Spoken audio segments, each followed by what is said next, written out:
बिस्मिल्लाहिर्रहमानिर्रहीम। ये नज़र आने वाला हाथ जो है, क्या ये किसी ज़ॉम्बी का हाथ है या किसी बला का हाथ है? तो जनाब, कोई ऐसी बात नहीं है, बल्कि ये एक इंसान का हाथ है।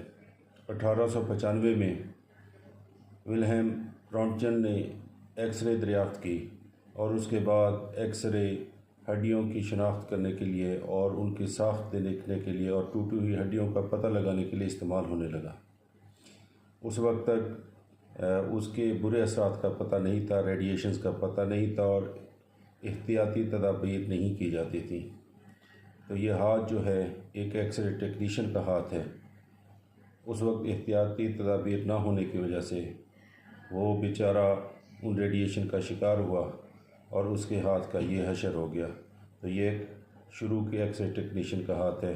Thank you very much.